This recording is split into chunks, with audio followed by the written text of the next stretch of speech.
Hello, today we are going to read Go to Sleep, Groundhog by Judy Cox.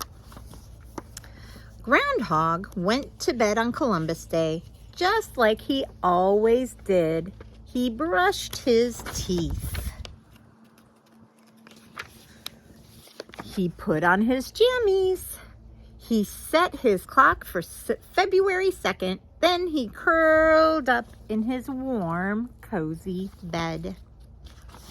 He closed his eyes. He tossed and turned, but he couldn't get to sleep. Finally, he got out of bed. He peered at his clock. 1/2 October. Groundhog poked his nose outside his burrow. The moon was full. "I'll just go for a little walk," he said. "Maybe that will make me sleepy." Groundhog went outside. He saw things he had never seen before. Raggedy scarecrows and grinning jack-o'-lanterns. Children dressed up like pirates and cowboys and princesses. Halloween witch flew down. "What are you doing up?" she said. "It's almost winter. You should be home in bed." Witch flew Groundhog home on her broomstick.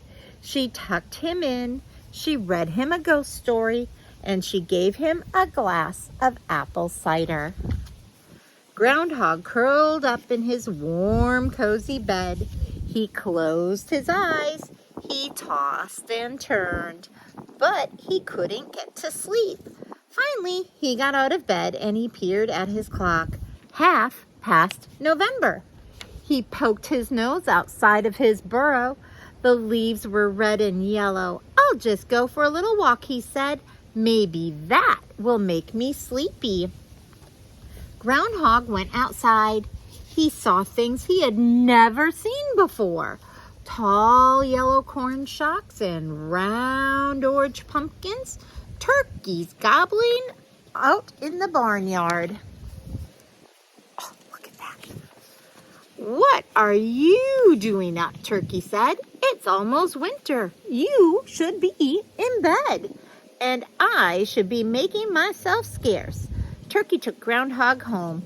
He tucked him in, and he read him a story about pilgrims.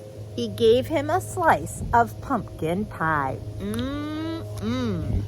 Groundhog curled up in his warm, cozy bed and closed his eyes, and he tossed and turned, but he could not get to sleep.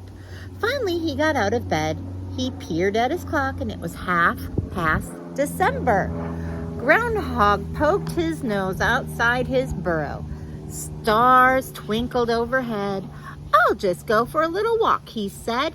"Maybe that will make me sleepy." Groundhog went outside.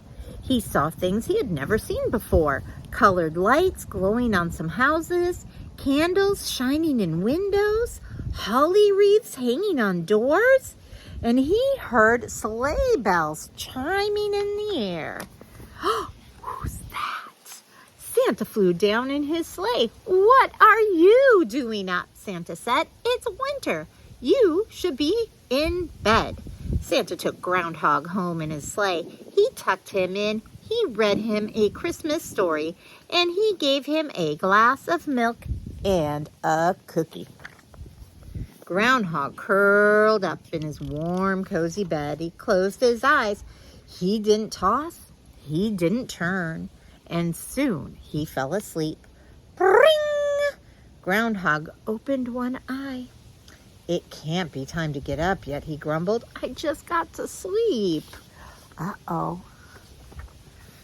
Bring! He peered at his clock. February 2nd. Groundhog yawned. Then he stretched, and he tumbled out of his burrow. Snow glittered on the ground. The sun was out. The sky was blue. Groundhog saw his shadow. "What am I doing up?" he said. "There are 6 more weeks of winter coming. I should be in bed." He hurried back inside. He ate a bedtime snack. He read himself a bedtime story. Then he tucked himself into his warm, cozy bed, and he pulled up the covers, closed his eyes, and went to sleep. The end. I hope you enjoyed this book about Groundhog's Day, and I hope the silly groundhog does not see his shadow, because I do not want 6 more weeks of winter. Bye-bye.